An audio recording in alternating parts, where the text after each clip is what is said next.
eu vou falar sobre o poder que vem da fraqueza. Você parou para pensar que Deus tem um negócio com nossa dor? Que quando dói a gente ouve mais, que quando dói a gente sente, que quando dói a gente se arrepende, que quando dói a gente é mais santo. Qual é o poder bíblico da fraqueza humana? Impressionante como a criança já nasce sofrendo. Primeira coisa que acontece, cólica. E para eles aquilo ali é a dor do mundo. E você fica numa dó, mas não tem o que fazer. As primeiras coisas que a gente recebe como prêmio por vir ao mundo, dor. É nosso prêmio por nascer. Dor, cólica. Dor, não pega o peito de início. Aí chora. Até se habituar com o peito da mãe. Dor. O que a dor tem que muda a gente? Por que na Bíblia os homens mudaram mediante as provações e dores? Gente, a Bíblia tem tanto texto falando dos benefícios das provas e das dores. Eu tinha uma irmã aqui, a Diana, que ela dizia, pelo amor de Deus, não pregue sobre provação. Toda vez que você prega sobre provação, naquela semana seguinte eu passo uma.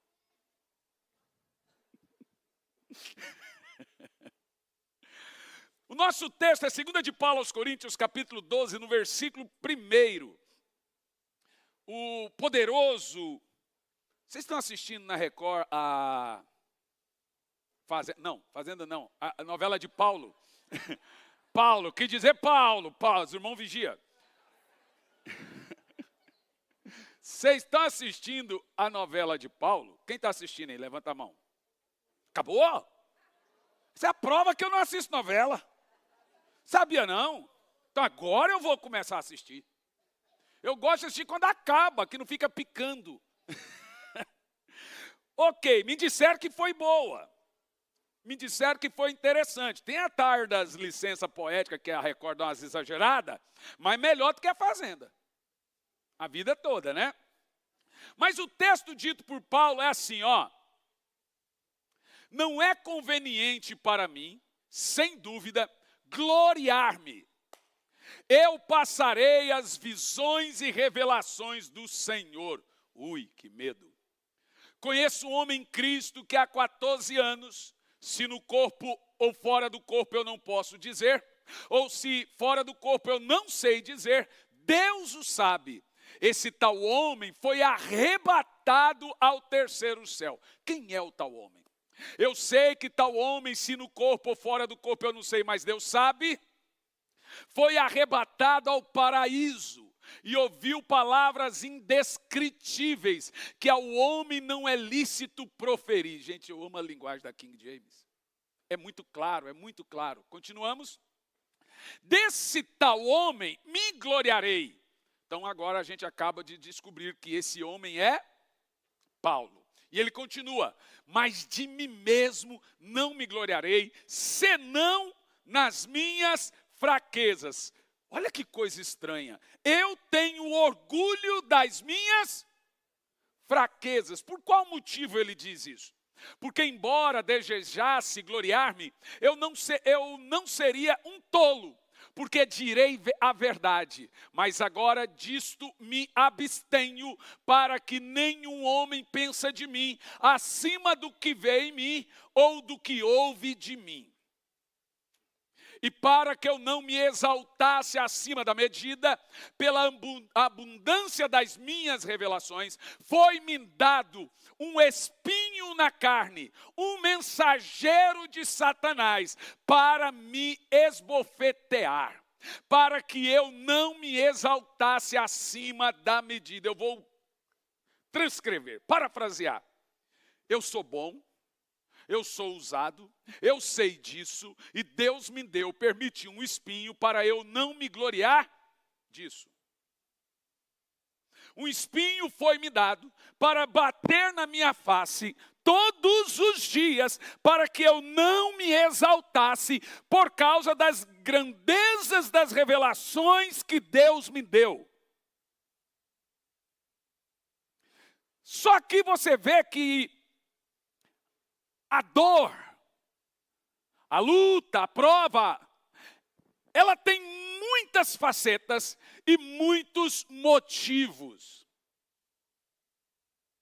de por que Deus permite fraquezas, lutas e perseguições ou etc. E ele disse que o mensageiro de Satanás para me esbofetear, para que eu não me exaltasse acima da medida. Prossegue. Por essa coisa eu supliquei ao Senhor 3 vezes, para que ele tirasse esse mensageiro de Satanás de mim. 3 vezes ele falou com Deus. E o Senhor disse: a minha graça é suficiente para ti, porque a minha força, olha isso, gente, a minha força se aperfeiçoa na fraqueza. De boa vontade, pois, me gloriarei nas minhas fraquezas. Que maluquice! Para que o poder de Cristo repouse sobre mim. Primeira coisa que Paulo está dizendo aqui, que a fraqueza é ninho do poder. Que é em cima da fraqueza humana que mora todo o poder de Deus. Que paradoxo! Vamos até o 10. Portanto, eu tenho prazer nas fraquezas. Olha, eu vou já aplicar para você. Porque primeiro, para muitos, esse termo fraqueza aqui é pecado. Tem muitos pregadores que interpretam isso aí como que Paulo tendo um pecado que ele não consegue se livrar. Mas qual é a fraqueza? Está aqui, ó. Eu tenho prazer nas fraquezas. Qual que é? Vamos ler? Nas censuras, nas necessidades, nas perseguições, nas aflições por causa de Cristo. Eu vou repetir. Qual é o espinho, o mensageiro do diabo? Ainda não. Mas qual é as fraquezas que Paulo se gloria? Vamos ler? Nas necessidades, nas perseguições, nas aflições por causa de Cristo. Aí ele diz, porque quando estou fraco, aí eu estou forte. Meu Deus. Na minha análise, é um dos textos mais poderosos da Bíblia. Primeiro, meus irmãos, vamos olhar para o apóstolo Paulo aqui agora e entender algo extremamente profundo. Veja bem, Paulo tinha um problema seríssimo. Nós não sabemos ao certo qual era, mas esse problema era chamado de mensageiro de Satanás, que o perseguia aonde ele ia.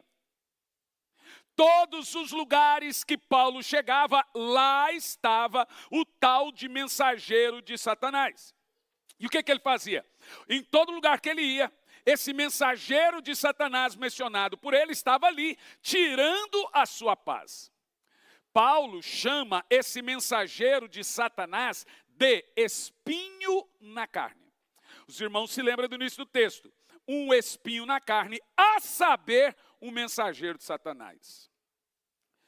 E ele ora a Deus por 3 vezes para que o Senhor o livrasse desse espinho na carne, o livrasse desse mensageiro, mas a única resposta que Deus deu para ele é: a minha graça te basta. Eu vou dizer na linguagem de hoje do pastor Hernandes Santos: Paulo, se acostume, que eu não vou tirar esse espinho ou esse mensageiro de Satanás. Um ponto muito importante. O que significa a frase de Deus a Paulo: minha graça te basta? A frase de Deus a Paulo, minha graça te basta, quer dizer, Paulo, ela é suficiente, ela é tudo que você precisa. Agora nós temos não apenas isso, o texto também afirma, Sabe por que a minha graça te é suficiente, Paulo? Porque o meu poder é muito superior, o meu poder cresce, aperfeiçoando-se pela sua fraqueza. Ele diz, Paulo, a minha graça te basta, porque o meu poder se aperfeiçoa da fraqueza. Que texto, meus irmãos. Agora preste atenção. O que isso tudo significa? Eu já ouvi muita gente dar licença para o pecado com base nessas linhas de Paulo. Eles afirmam, literalmente, entendem que não era para Paulo se importar com uma espécie de fraqueza carnal, uma espécie de fraqueza moral que ele tinha, porque a graça superabundava mediante a uma fraqueza carnal que Paulo tinha. Na realidade, a turminha da hipergraça hoje amam esse texto, de usar esse texto como licença para alguns tipos de pecados. Nós já temos pastores abertamente dizendo, fumar não é pecado. Beber não é pecado. Os irmãos vão perceber que antigamente os pregadores sérios pregavam contra pecado. Hoje eles pregam para provar o que não é pecado. Então eles estão numa luta grande e a pregação deles é, gente, esse negócio assim, não, isso não é pecado. Toda a mensagem deles é assim. Antes era para confrontar pecado, agora é para aceitá-lo. Coisa desse tipo, desse modelo, pastor. Vou falar o nome, claro, porque ele amplamente falou. O pastor Theo Hayashi, um amigo precioso que eu tenho, excluiu o próprio irmão da igreja por pecado moral. O rapaz foi pego dentro de uma casa de stripper. E por que ele foi excluído? Porque não foi só uma vez. Na primeira vez você cuida, trata, etc. Na segunda, na terceira, a Bíblia manda excluir. Então ele emitiu uma carta. Paz, meus irmãos, quem ficou errado? Quem foi o coitado? É o cara que traiu a mulher, que enganou os filhos, ele está como errado. O errado agora é o pastor, que mostrou para ele que ali na igreja dele se faz disciplina bíblica. Mas na boca do povo, na internet, ele é o mauzão. Assim como o povo hoje fala que os traficantes são vítimas da sociedade, no meio evangélico tem gente que diz que os pastores estão caindo, são vítimas do sistema. Que sistema? Que sistema? O sistema do computador ligado 3 horas da manhã na pornografia, deve ser esse. É óbvio que deve ser isso.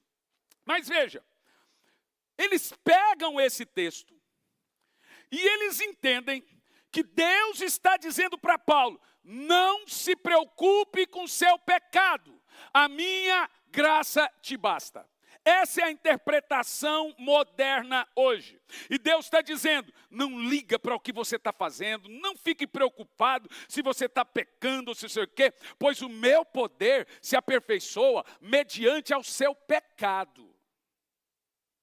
Mas eu posso te afirmar que não é isso que o texto está dizendo. E eu vou me esforçar para provar para você, linguisticamente, qual era a fraqueza de Paulo. E essa fraqueza não era pecado. Primeiro, a palavra poder, mencionada aí, o meu poder se aperfeiçoa na fraqueza, é a palavra para dunamis. Então, de fato, o poder que se aperfeiçoa na fraqueza é, de fato, o poder de Deus. Dunamis é traduzido por poder do Espírito, poder de Deus. Então, é óbvio que o texto está dizendo que há um poder sobrenatural, há um agir surpreendente que vem de gente fraca. Mas que tipo de fraqueza? Que é o X da questão. Em Atos 1:18 diz, contudo recebereis poder ao descer sobre vós o Espírito Santo. E a palavra poder de Atos 1:8, é a mesma palavra de o meu poder se aperfeiçoa na fraqueza. Esse poder aqui é o poder dado para conferir obras grandiosas, para fazer coisas poderosas para Deus. É o poder dado para realizar prodígios, milagres e maravilhas. É super interessante você entender que esse poder do Espírito, essa capacitação do Espírito, ele cresce mediante a fraqueza humana. Eu vou repetir algo que eu disse umas 3 vezes que eu preguei atrás. Deus não glorifica ego. Você vai perceber que 90% dos homens que tiveram um legado, ficaram famosos, etc., foi depois da sua morte. Grandes homens de Deus vendem seus livros só depois que morrem.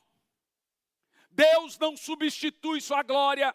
Deus não empresta sua glória, Deus não empresta seu nome, Deus não exalta ego. Eu te explico, camarada profetizando, Deus está me mostrando aqui agora que Deus vai soprar seu nome no mundo. Não vai não, não vai. Olha as ideias das pessoas. Um outro começou a tratar o evangelho como carreira, não é igual a carreira de Paulo, é carreira profissional.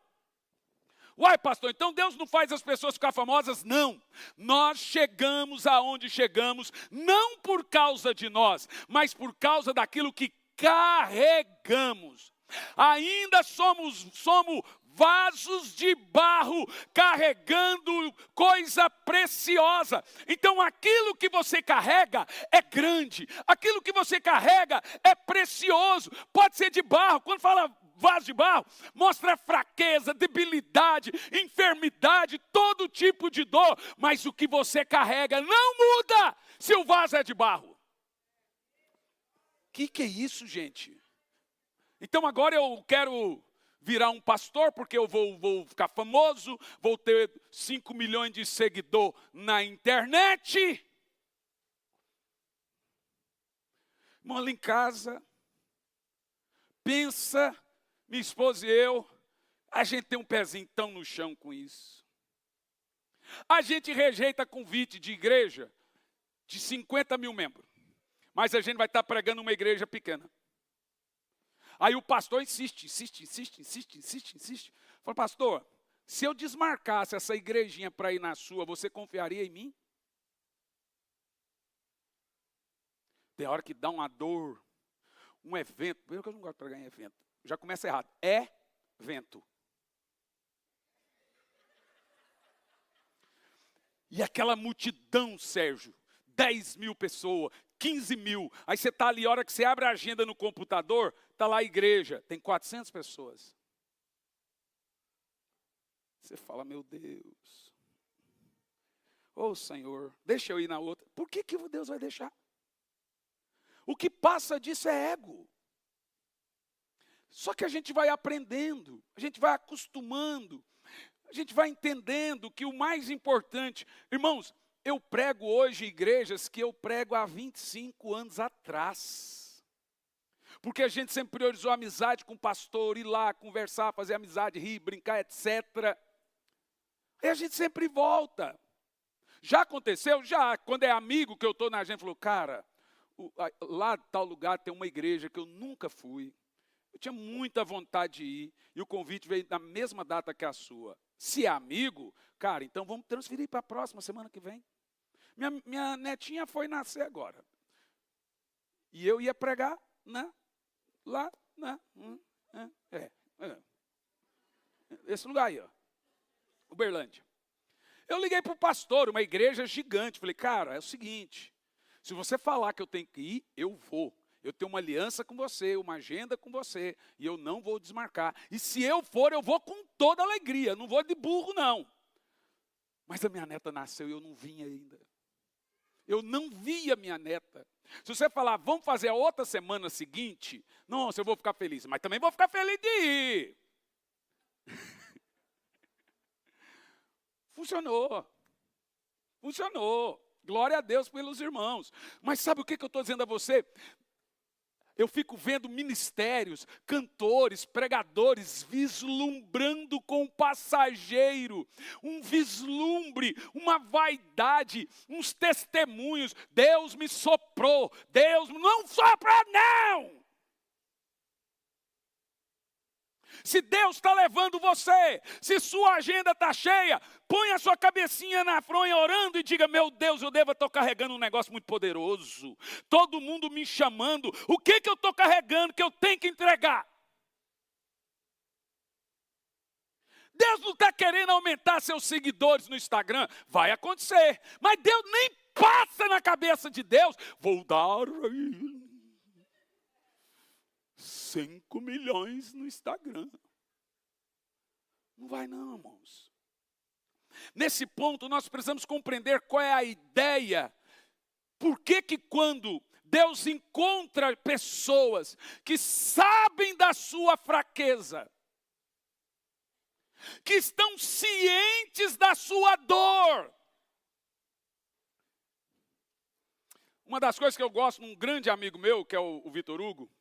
Vitor Hugo vai pregar, ele já começa a mensagem dizendo que ele tem uma doença sem cura. Irmãos, eu sou muito mal, sou muito doente, etc. Ele já começa assim. E quem chegou lá para idolatrar um profeta, já ficou assim, ih, o profeta é doente. Não é assim, pastor Fernando? Mas ele já desmistifica aquela atmosfera de idolatração. Teve gente que saiu da igreja que disse que o pastor estava louco. Burnout agora virou loucura. Depressão agora virou loucura. Outros falavam, não, ele não volta mais não, isso é irreversível.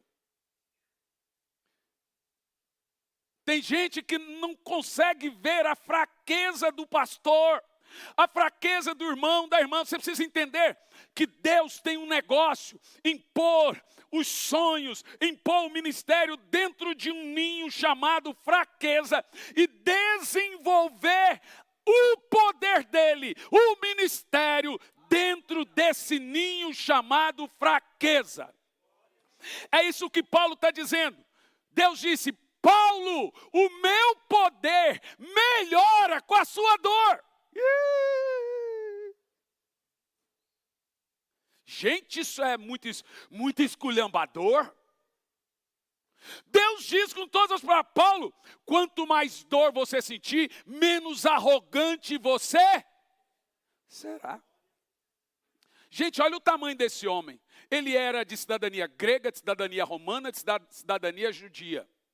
Ele falava mais de 4 idiomas. Ele era dos fariseus o superior, o suprassumo. Ele foi ao terceiro céu. Ele ficou, em Gálatas 1:1 diz que Paulo, vamos lá, os 3 discípulos, os 12 discípulos ficaram 3 anos com Jesus, os 12.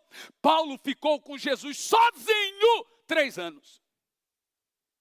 Em Gálatas 1:1 diz que ele ficou 1000 dias no monte da Arábia a sós com o Senhor.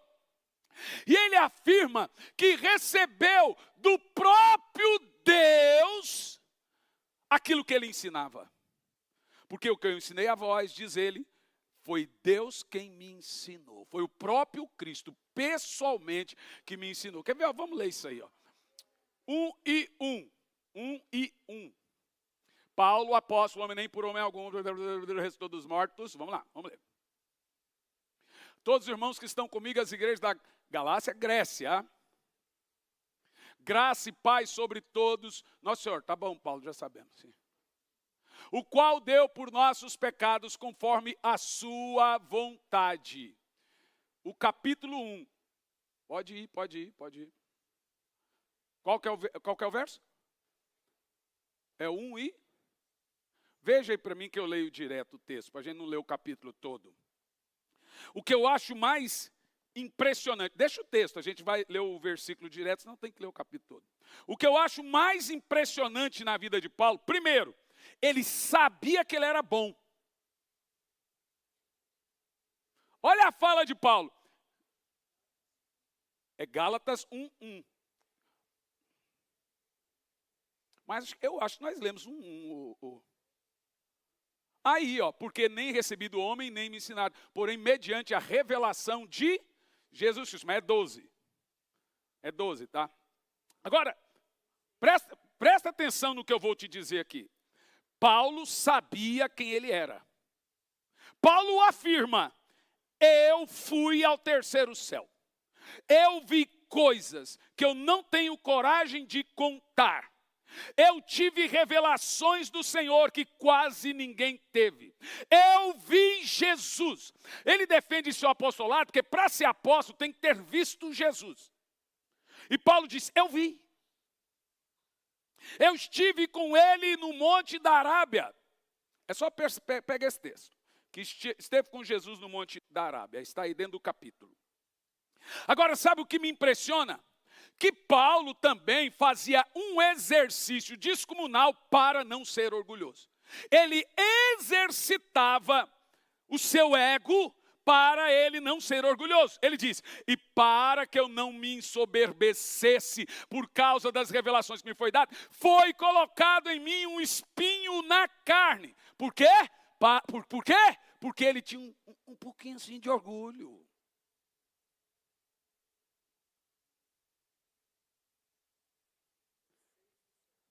Verso 6, 16 e 17. Versos 16 e 17. E com todos os que andaram de acordo com esta regra, estejam sobre ele a paz. Irmãos, é Gálatas 1, 16. Vocês estão derrubando o pregador. Coube o Senhor revelar seu Filho em mim para que eu pregasse entre os gentios. Imediatamente não consultei nem carne, nem sangue. Nem subi a Jerusalém para que era apóstolos antes de mim, mas parti para a Arábia e outra vez para Damasco. E então, depois de 3 anos, subi a Jerusalém. Aí você vai ver o capítulo que depois que Paulo esteve nesse monte da Arábia, chamado na Bíblia de 1000 dias do apóstolo Paulo, aí ele foi ver Pedro. O que Paulo estava fazendo? Ele estava dando um up, fazendo uma mudança, uma transfusão. Veja, olha o que ele começa dizendo: coube a Deus revelar seu Filho em mim.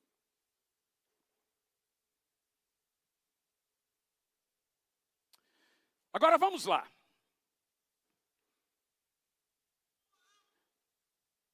Qual é, então, a fraqueza mencionada pelo apóstolo Paulo? Quando ele diz: para que seu poder se aperfeiçoe na minha fraqueza. Por que isso é importante? Porque uma má interpretação desse texto aqui, meus irmãos, vai pôr tudo a perder. Então eu quero ser bem cirúrgico nessa ideia aqui. Porque quando a gente usa fraqueza hoje, o camarada vai usar fraqueza, todo mundo já pensa em coisas morais. Mas será que é? Ele diz: o seu poder se aperfeiçoa na nossa fraqueza. Em Romanos 8, no versículo 26, ele vai usar a palavra fraqueza. E ele diz assim: porque o Espírito semelhantemente nos ajuda em nossa fraqueza. Aí surge a pergunta: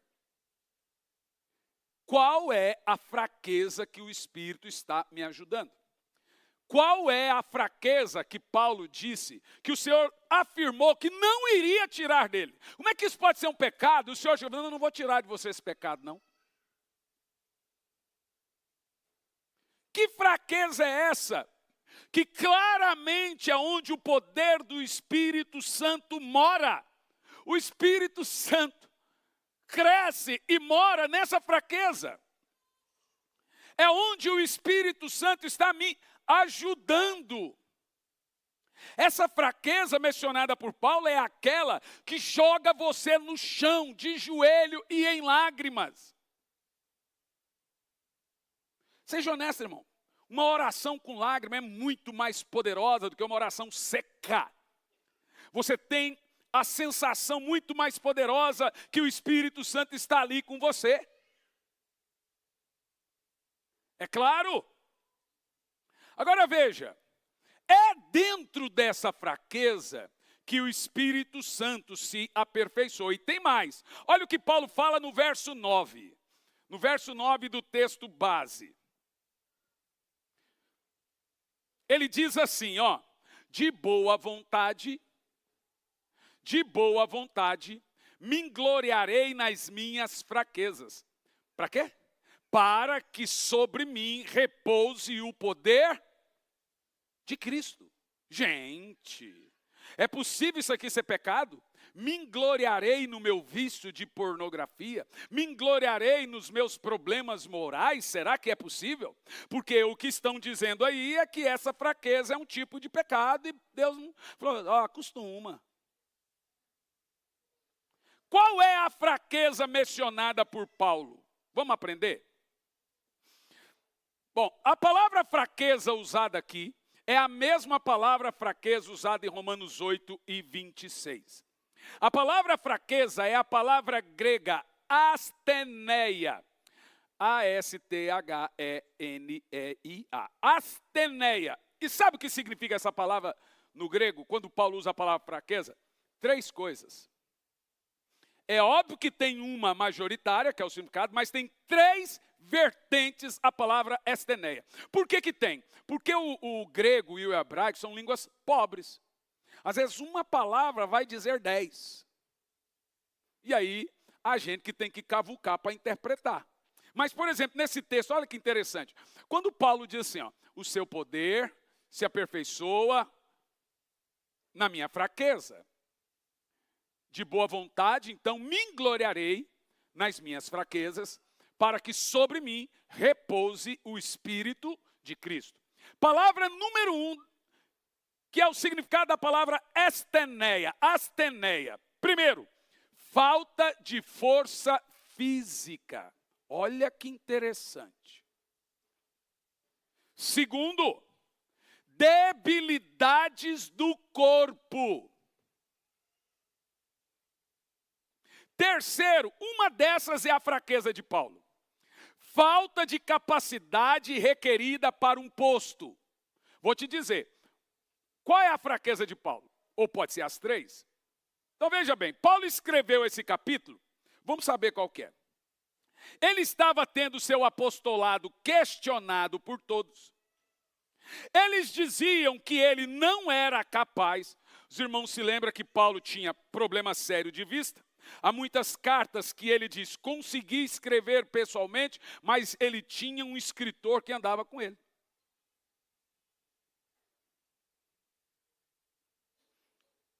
O apostolado de Paulo estava sendo questionado. Eles diziam que Paulo era incapaz. Eles diziam, você matou nossos irmãos. Você não pode ser pastor. Gente, pensa. Sua esposa morreu em perseguição religiosa com seu filho. E agora você chega na igreja, você encontra o camarada que mandou matar a esposa no mesmo culto. Não só isso, de repente você fica, até não preciso conversar com ele, mas você descobre que aquele camarada vira seu pastor. Essa é a realidade de Paulo. Paulo foi pastor da família de quem? Estevão. Gente do céu. Por isso que Pedro ficou 16 anos com Paulo sentado no banco. E Deus falando, consagra. Não, ele brigava com o Espírito Santo. Pedro, não vou consagrar. Aí chega uma hora que o Senhor falou assim, Pedro, por que você não vai consagrar Paulo e Barnabé, tendo eu já os separado? Aí ficou mais complicado. Irmãos, para você pensar na gravidade disso aqui. Você não pode ser cristão. Aí diz, não, mas foi só Estevão. Não, a Bíblia diz que ele entrava nas casas e arrastava as pessoas pelos cabelos, de tudo, e punha fogo na casa e levava as pessoas.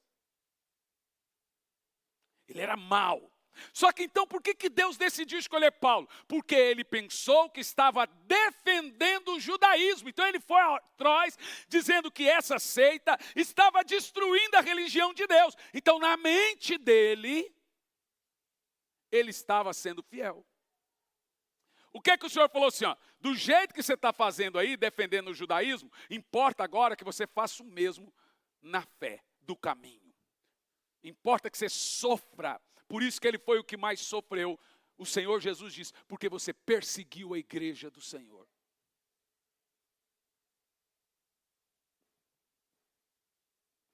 Vamos lá. Paulo tinha matado cristãos. Ele tinha uma inteligência platônica, Aristóteles. Ele era um grego filosófico, nascido na Cilícia, metade Turquia, metade Grécia. Ele era um judeu, grego e meio turco. O homem era um monstro de conhecimento. Ele era tão preocupado que ele está preso. Ele diz assim para Lucas, me traga João Marcos e meus livros e minha capa. O homem está para morrer e está pedindo livro.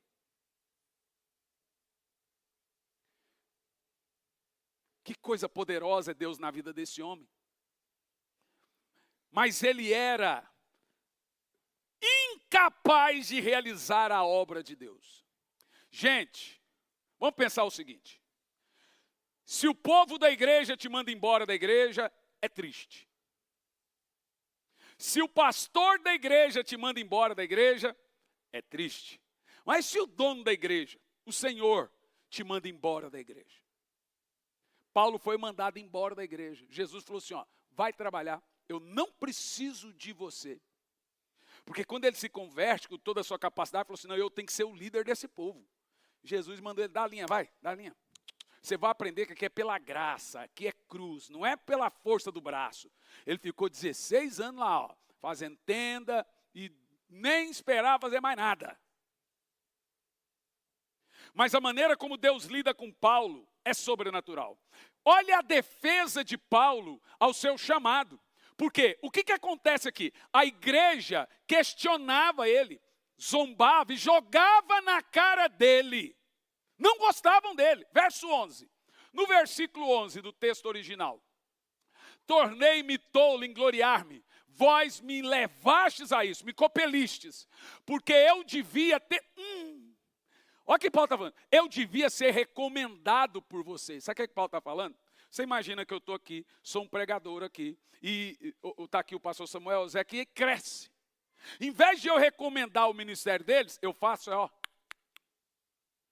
Olha a linguagem de Paulo, eu sou bom. Eu devia ser recomendado por vocês. A briga está feia. Eu devia ser recomendado por vocês, visto que eu não fui inferior aos principais apóstolos. Olha que briga calorosa aí. Paulo está olhando para aquele povo e dizia, o que eu tenho que eles não têm? Eu diria, humildade, meu Deus do céu, humildade. Humildade, Pedro, humildade. Mas a angústia de Paulo aqui é que ele já tinha passado a fase do tratamento, a fase do treinamento. Agora Paulo já era apóstolo, mas eles não aceitavam. Então Paulo teve que engrossar, teve que falar mais alto. Ele já era apóstolo, mas o povo não aceitava. Então o discurso de Paulo, eu não devia me gloriar, mas vocês estão me obrigando. Então, quando Paulo vai contar que foi ao terceiro céu, foi por causa disso. Ele disse, vocês estão me obrigando a contar meus testemunhos. Vocês estão dizendo que eu não sou apóstolo, que eu não vi Jesus, pois eu vi. Eu fui ao terceiro céu. Eu vi o Senhor. E ele diz aqui, ó, e ele provou que viu. Porque sabe como é que é? Me fala como é que é o céu. Tem que estar igual na Bíblia aqui, ó. E ele falou. E continua o apóstolo Paulo. Eu não fui inferior aos superapóstolos, embora eu nada seja. Aí entendeu? Entendeu o pezinho no chão. Eu não sou inferior aos grandes apóstolos, mas quer dizer, eu não sou nada. E ele continua, vamos lá. Verdadeiramente, olha os sinais do apostolado. Os sinais do meu apostolado foram manifestos entre vós com toda a paciência, sinais, maravilhas e poderosos feitos. Paulo está dizendo assim, ó, eu sou um apóstolo que tenho sinais. E o meu apostolado já foi colocado à prova. Mas ninguém aceitava o apostolado de Paulo. Difícil, né, gente? Eu também olho para o povo lá, ser humano. Não é fácil. E ele continua, pois em que eres inferiores às outras igrejas, exceto que eu mesmo vos não fui um fardo, me perdoa pelo erro. Paulo está abertamente numa luta franca para provar que ele é um servo do Senhor. Olha só, o capítulo 12 é uma defesa de Paulo do seu apostolado. Ele dizia que era incapaz, mas ele tinha que provar que ele era um apóstolo. Alguns gritavam com Paulo dizendo, você não pode apagar a mancha que você tem do sangue dos servos do Senhor. Ô gente, isso aqui é uma coisa gravíssima. Muito sério. Então é nesse sentido que Deus vem falar com Paulo algumas de suas coisas mais tremendas. A primeira delas, Paulo, para de discutir com os irmãos. A minha graça te basta. Segundo, Paulo, o meu poder se aperfeiçoa na sua fraqueza. O que Deus está dizendo para Paulo aqui, ó, Paulo, quanto mais doente você for, mais o poder pode fluir. Quanto mais triste for a sua história, mais poder de Deus se levanta. Se você tiver uma deficiência física, o poder vai fluir poderosamente. Nick Vujicic é o menor homem do mundo. Não tem braços e pernas. É desse tamanhozinho. É o maior evangelista do mundo também. Esse homem prega com uma autoridade absurda. Nós temos que entender que às vezes quando a dor aparece, a prova aparece, ou perseguição aparece, nós temos o costume de ir até Deus e questionar a Deus, por que o Senhor permite isso? Na realidade, Deus está nos moldando, nos tratando, nos lapidando. Você quer ver? Coloca para mim Malaquias capítulo 4,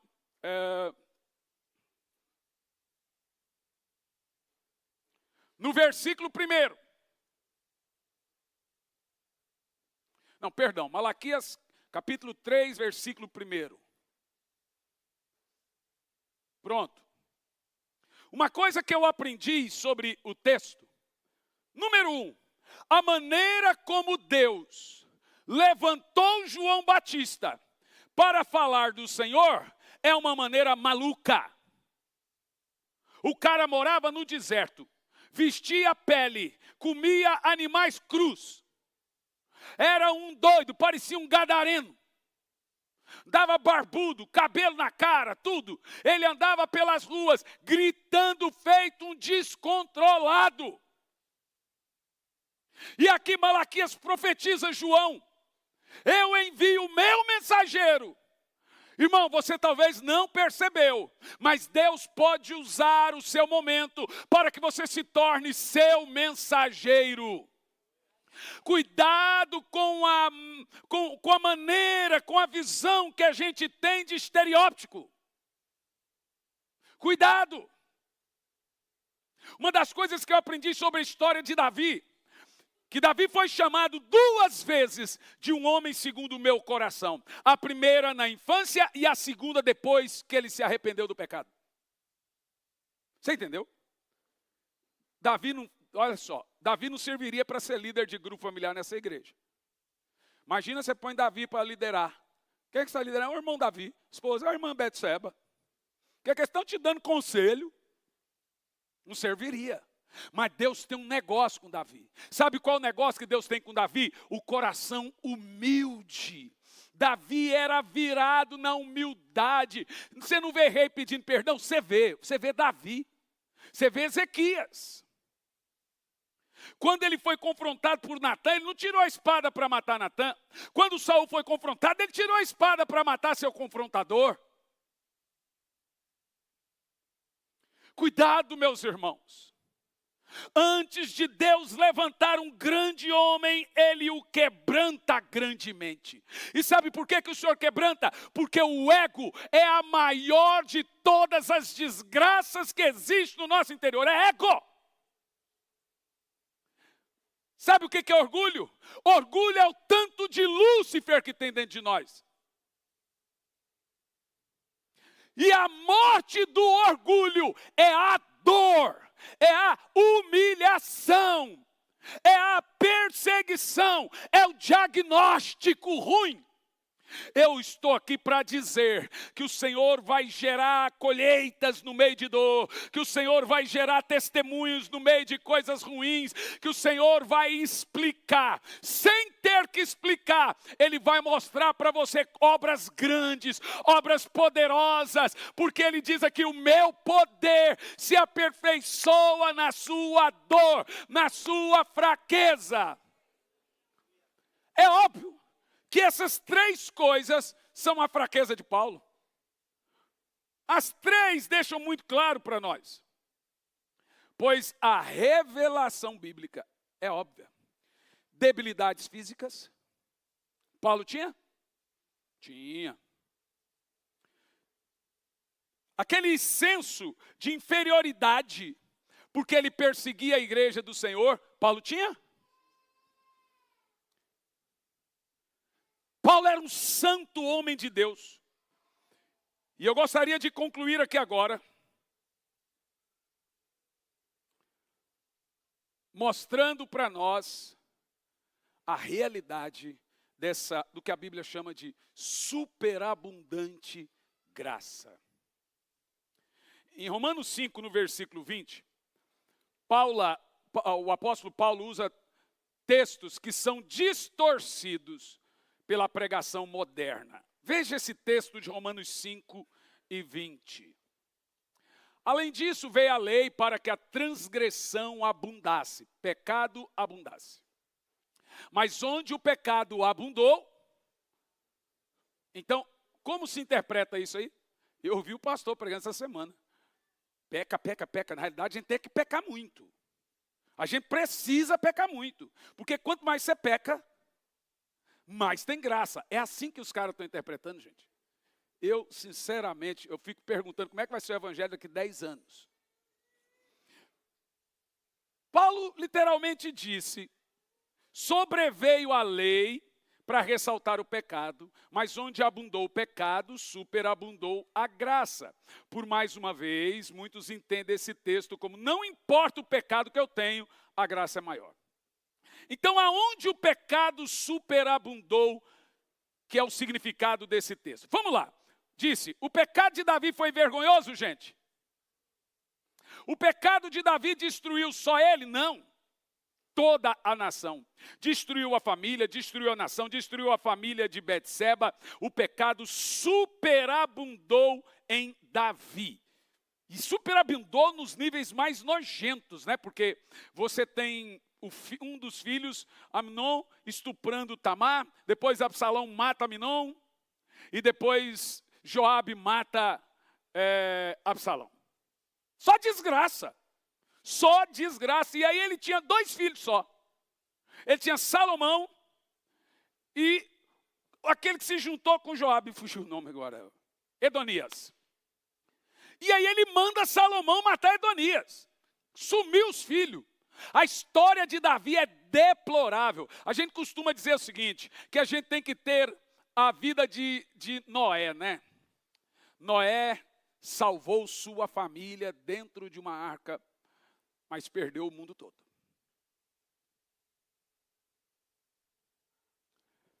A vida de Davi é um exemplo em todos os sentidos. E do quê? Primeiro, não importa o pecado que você cometeu, não desista da sua fé em Deus. O Senhor vai te restaurar. Tem a fase do pecado é dolorida, tem a fase da humilhação. A gente trata alguns, minha esposa e eu, nós tratamos pastores que caíram em pecado. Então a gente fala: querido, olha, é normal esse momento. É um momento que você está sendo humilhado, porque é essa humilhação que gera um arrependimento. Então não é Deus que está te humilhando, querido. É o pecado que você cometeu que está te humilhando. Mas vai passar. Você vai ver que você vai voltar por cima. Sua esposa vai te perdoar. Seus filhos. Eu estou aqui com você. Vamos orar? Então eu faço campanha de oração com eles. Converso. Gente, é difícil. Mas a gente tem bastante êxito. A gente tem uma resposta muito grande. No início, esperneia, mas depois entende. Pastor, se o senhor fizer isso, meu ministério vai acabar. Falei, irmão, já acabou. Vamos agora é restaurar. A partir do momento que você caiu em adultério, acabou. O que a gente vai fazer agora é recomeçá-lo. Nós precisamos entender, irmãos, isso é muito poderoso. A história de Davi mostra que a gente pode dar volta por cima. Que a gente pode dar uma cambalhota em cima da dor, uma cambalhota inclusive em cima daquilo que entrou na nossa carne, que fez a gente perder o brilho do Espírito Santo. Isso é chamado de pecado.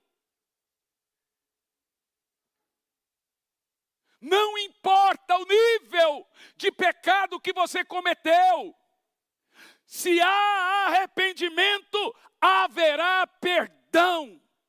O Senhor Ele não resiste um coração quebrantado, um coração contrito. Irmão, olha para Davi e pensa, Senhor, o Senhor não amava mais Davi do que a mim.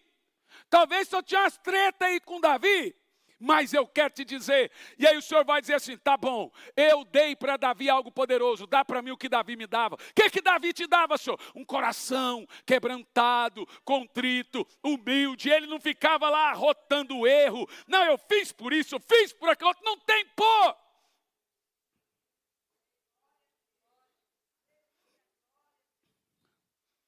É maravilhoso nós entendermos o fluir da super e poderosa graça. Eu tenho birra dos pregadores da hipergraça, porque eles não são hipergraça, nós somos hipergraça. A graça é super mesmo, a graça é poderosa mesmo. Ela levanta o homem do pó, o cara que tinha desistido.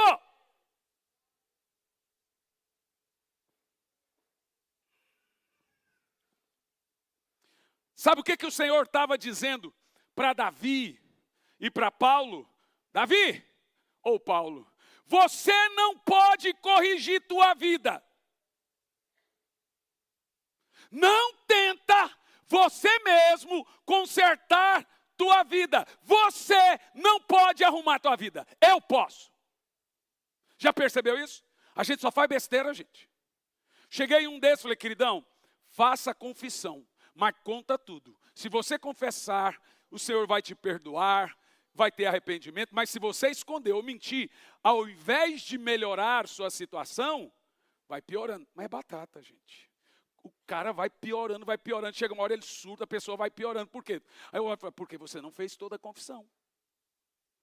O Senhor não é bobo. O que o Senhor tem para nós, gente?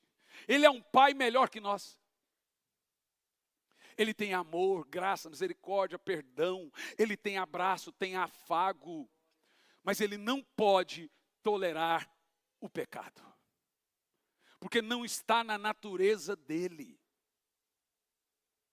Não está. É nesse sentido que você precisa entender.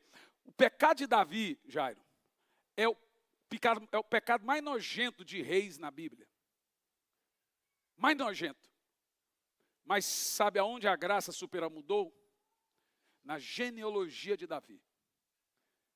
800 anos depois, alguém nasce de Judá, do trono de Davi. Quem era? Ele era filho de quem? De Betseba. Da mulher que traiu o marido, do camarada, olha só, que matou o marido dela e alegou que tinha adotado ela e o filho do marido. Porque existe uma lei em Israel que quando alguém morre, o tio, o cunhado, ele tem que assumir a viúva e os filhos dela. O que Davi fez? Tratou, falou assim, vou tratar Urias como meu irmão e assumir a mulher dela. Vou assumir a mulher e o filho.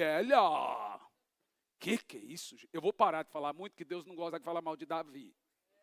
Está na Bíblia também. Deus não gosta, então a gente tem um limite aonde falar. É uns negócios que Deus tem com Davi que deixa a gente meio enciumado.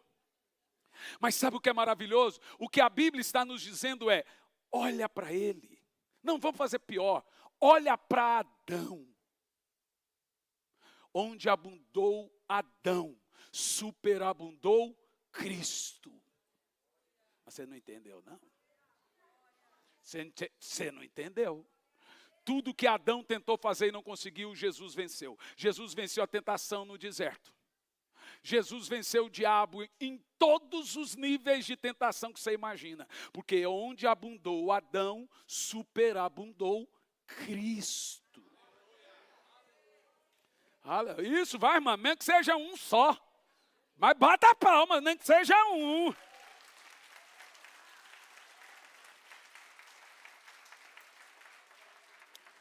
Quantos aí que caíram? E agora tem vergonha. Oh, irmão, que coisa linda é um recomeço dado por Deus. Não é verdade? Se nem o diabo pode me acusar, quem vai poder? E o Senhor vem e diz, tá bom, vai lá, começa de novo. Estou com você. Vai, monta na bicicleta e me empurra. Agora vai, meu filho, vai. Aí você cai, ele, não, vai de novo, monta de novo você na bicicleta e te empurra. Vai, filho, vai, aê! Esse é Deus, me ensinando a caminhar. Me ensinando, eu caio, ralo, machuca, vai de novo. Você vai ficar bom nesse negócio. O Senhor está nos ensinando a receber dele sua graça. O Senhor está nos ensinando a receber dele seu amor. O Senhor está nos ensinando a entender o que é o seu poderoso amor, que é superabundar a graça. Sua dor não é maior que sua colheita. Seu pecado não é maior do que o perdão e a graça. O seu ego não é superior ao arrependimento e à humilhação da santidade que Deus tem a cada um de nós. O que Deus estava fazendo com Paulo? Tem um espinho na carne, me esbufeteando na cara. Você sabe o que é isso? A meu ver, eu estava conversando com vários amigos preciosos, eu preguei essa mensagem há uns anos atrás no Casa de Zadok. E aí sentamos para conversar depois eu, Luciano e tantos outros. E sabe qual foi a conclusão que nós chegamos? O texto que nós lemos, dito pelo apóstolo Paulo, da fraqueza que aperfeiçoa na grandeza. Tem algo pior do que onde você chegar, tem uma pessoa ali para jogar na sua cara o que você fez? Esse é o termo dado por Paulo de esbofetear na face. E você leu comigo o texto. Era que os irmãos mesmos, ele chegava para pregar, tinha a turminha ali para cancelar ele. E fazia o que? Não ia ficar para pregar não, tem a mão cheia de sangue. Isso é jogar na cara. Não tem como aguentar. Se vocês assistirem o filme Paulo o Apóstolo, você vai ver. Esse filme é maravilhoso, você precisa assistir. Se não assistiu, o filme tem 5 anos, então vou dar spoiler. Paulo passa o filme inteiro tendo pesadelos das pessoas que ele matou, que ele perseguiu, de crianças, mulheres grávidas. E ele chora, passa as noites em claro, chorando por aquelas lembranças. E ele chegava para falar de Jesus, o povo jogava na cara dele. Igualzinho está escrito aqui. Então ele decide que ele quer ir para o céu. Porque o sofrimento é muito grande das pessoas humilhando ele. Paulo morre em Roma, perde a cabeça em cima de um cepo. Quando ele chega no céu, quem lembra do filme? Sabe o que acontece quando ele chega no céu? Uma multidão de crentes e um anjo dizendo para ele, está vendo aquele povo ali? É toda a multidão que você ganhou. Alguns que você matou. Aquela multidão está vindo para te receber. Claro que isso é licença poética, mas olha, e atrás da multidão, sabe quem estava? O Cristo. Ô gente, eu não chorei o filme não inteiro não, nessa hora eu pensei que ia morrer. Porque o filme retratou literalmente o texto bíblico. Uma multidão para recebê-lo e a multidão que ele pôs lá. Glória a Deus. Glória a Deus pela cruz. Glória a Deus pelo perdão. Glória a Deus por sua graça. Glória a Deus porque no meio da dor, manca. O Stallone. Os versos Stallone não conseguia fazer nada. Vendeu o cachorro. Ele escreveu o filme poderoso do Rock. Aí Hollywood queria dar 80 milhões no filme, mas para ele não ser ator. 80 milhões, o cara não tinha nem um cachorro mais, dormia numa salinha pequenininha. Falou, não, o ator do filme sou eu. Como é que vai ser ator com essa boca aí? Resultado, veio lá Paramount, comprou o Rock dele, falou, você vai ser ator, dou 20 milhões. Ele pegou na hora. São 8 Oscars os filmes do Rock. Você sabe, você precisa entender que ainda com esse exemplo, você precisa entender que sua dor, sua história, seu problema não te para. Você precisa usar isso para pular. Vou voltar um pouco para trás. Para quê? Para pegar ar. Para quê? Para voar. Irmão, não é fácil.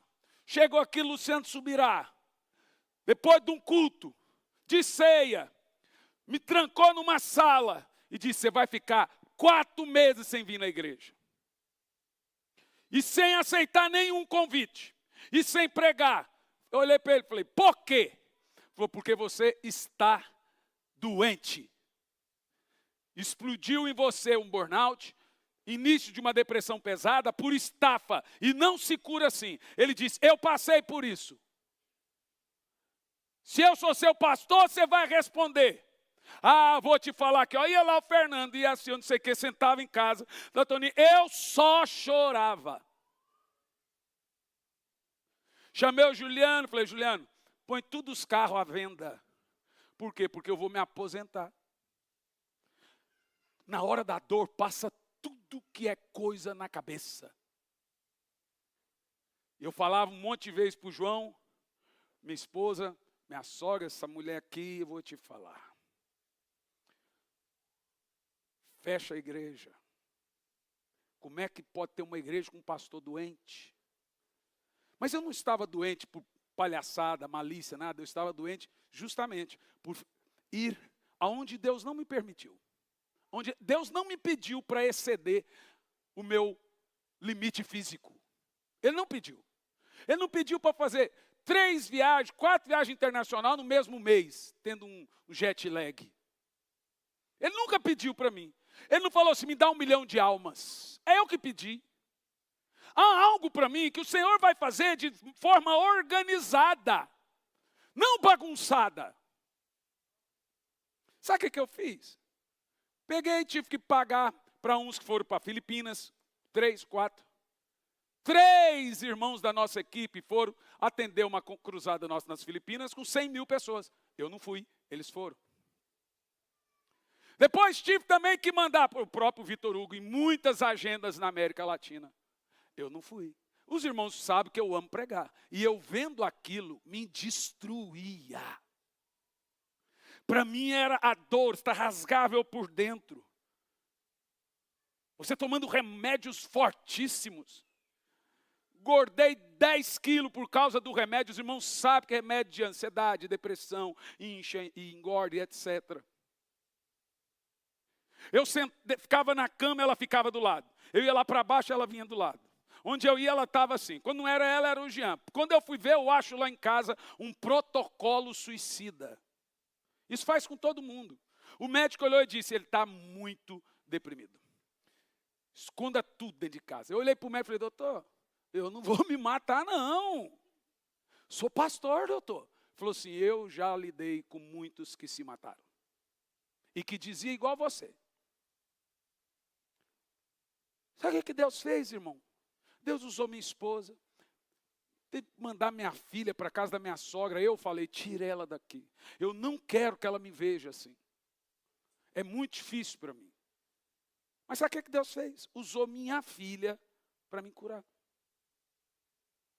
Todo dia eu assistia Chiquitita de manhã, de tarde e de noite. No início era um tédio, depois eu fui gostando. Brincava de pique-esconde, brincava de correr, brincava de tudo. Uma algazarra dentro de casa.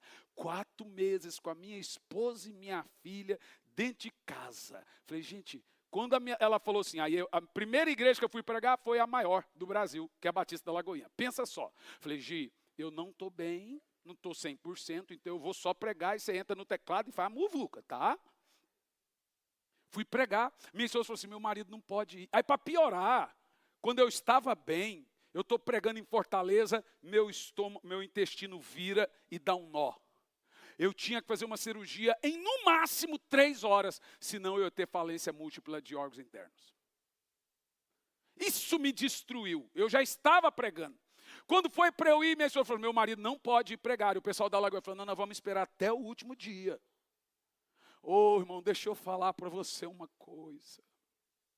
Eu ainda não tenho resposta disso tudo que eu passei. Porque não sou tolo de também perguntar para Deus. Já cometi esse erro algumas vezes, não vou cometer de novo. Perguntar. Deus não gosta de pergunta. Ele quer que você confie. Mas eu vou dizer uma coisa para você.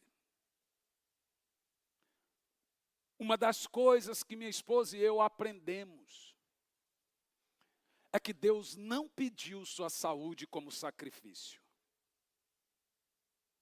Nem mental e nem física.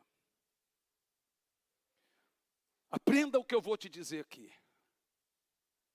Pule e use sua dor como mola para ir a lugares altos, para ir a lugares poderosos.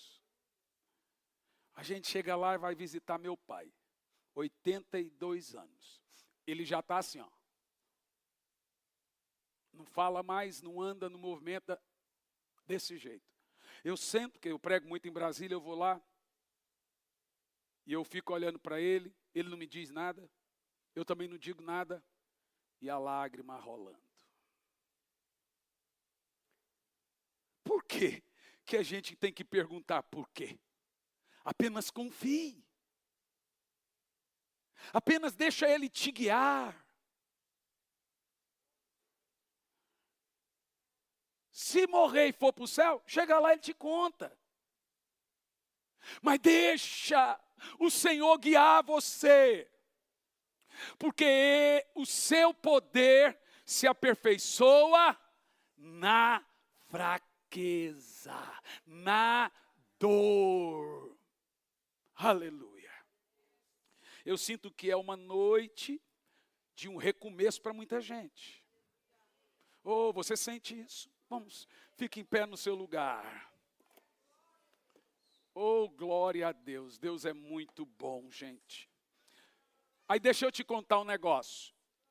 Passado aí 2 anos de tudo, eu estava em casa orando. Voltei para minha esposa e falei assim, amor, o Espírito Santo me disse que é para a gente aceitar todos os convites das igrejas Assembleia de Deus. Ele falou, por quê? Eu falei, sei não. Irmão, sabe qual foi a primeira mensagem que eu preguei sobre os 100 anos de avivamento? Na primeira Assembleia de Deus do Brasil, agora no Belém do Pará.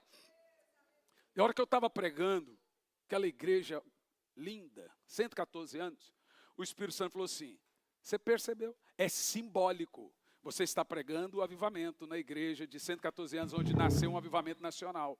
Nós vamos viver algo muito poderoso.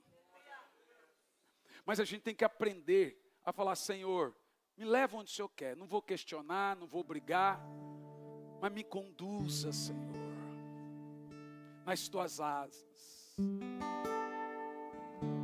Fala igual Jó, bem sei que tudo podes, e que nenhum de teus planos jamais serão frustrados. Deus tem um plano para você, e nem você vai sabotá-lo. Deus tem uma obra grande na sua vida, e nem você vai desfazer essa obra. Por 2 minutos, você vai orar pensando em tudo que você ouviu. Faça isso.